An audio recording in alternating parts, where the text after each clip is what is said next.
नमस्कार, आप देख रहे हैं सोना न्यूज टीवी। तो चलिए रुक करते हैं आज की प्रमुख और बड़ी खबर पर। सिल्ली में रविवार को बाबा साहेब डॉक्टर भीमराव अंबेडकर की जयंती बड़े ही श्रद्धा और सम्मान के साथ मनाई गई।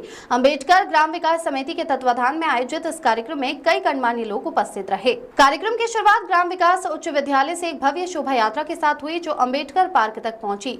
शोभा यात्रा में सैकड़ों युवाओं ने भाग लिया और बाबा साहेब के नारों से माहौल गूंज उठा। इसके बाद अंबेडकर पार्क में स्थित बाबा साहेब की आदमकद प्रतिमा पर माल्यार्पण कर श्रद्धांजलि अर्पित की गई। मुख्य अतिथि पूर्व उप मुख्यमंत्री सुदेश कुमार महतो, गूंज परिवार के संयोजक जयपाल सिंह, पूर्व जीप सदस्य गौतम कृष्ण साहू और अन्य गणमान्य जन मौजूद रहे।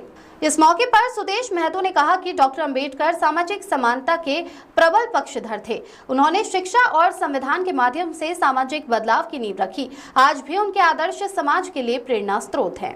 कार्यक्रम में भरत देवसाई, सुरेश मुंडा, शशि सोनार, मनोज साफ, हेमंत नायक सहित बड़ी संख्या में लोग उपस्थित रहे। सभी ने बाबा साहेब के विचारों को आत्मसात करने का संकल्प लिया। डॉक्टर अंबेडकर की जयंती न सिर्फ एक श्रद्धांजलि है, बल्कि उनके विचारों को आगे बढ़ाने का संकल्प भी। सोना न्यूज के लिए सिल्ली से विनोद बनर्जी की रिपोर्ट। उन सभी का और खासकर मैं अपने अंबेडकर के चाहने वाले, अंबेडकर के विचार में रहने वाले, उसके आसपास अपनी राजनीतिक भूमिका सुनिश्चित करने वाले आदरणीय जयपाल जी, सिद्धार्थ जी, पूर्व जिला परिषद गौतम जी,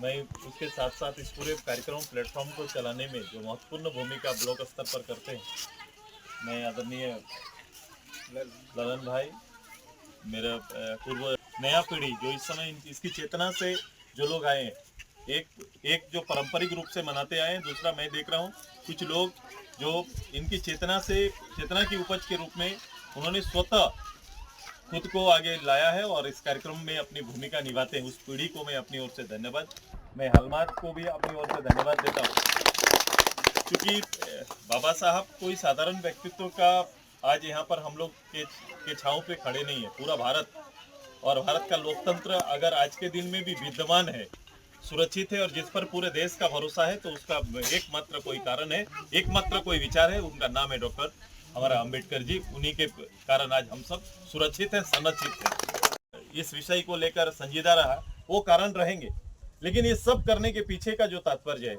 वो तात्पर्य यही है कि मिले हुए अधिकार का संरक्षण का लाभ लेने के लिए हम पृथ्वी पर आए हैं, या फिर उससे भविष्य के लोगों को संरक्षण देने के लिए आए हैं। क्योंकि जो महापुरुष ऊपर खड़े हैं, ज्ञान की मूर्ति थे, इन्होंने संविधान को लिपिबद्ध किया और इन्होंने अपने लिपिबद्ध संविधान से आज 140 करोड़ जनता में से 80 करोड़ जनता का संरक्षक बने हुए हैं। सभी लोग मानते हैं कि 80 करोड़ लोग कि उनका संरक्षण ही प्राप्त है, जो आज अलग अलग राजनीतिक भूमिका में लोग हैं, या फिर उनके संविधानिक दिए अधिकार का कहीं ना कहीं लाभ हमें मिल रहा है। एक छोटा सा झोपड़ी भी अगर हमको मिल रहा है सरकार की ओर से नामित करके, तो उसके बगल में लिखा जाता है क्योंकि इस रूल कास्ट है, इसीलिए रिजर्वेशन है, इसलिए हमको अपना घर मिल रहा है। ध्यान रखिएगा, उन्हीं का संरक्षण है। कहने को लगता है कि वीडियो ने दे दिया, सरकार ने दे दिया, लेकिन दिया कौन? अंबेडकर साहब ने दिया है। उनके निर्णय से आपको आज प्राप्त हुआ है।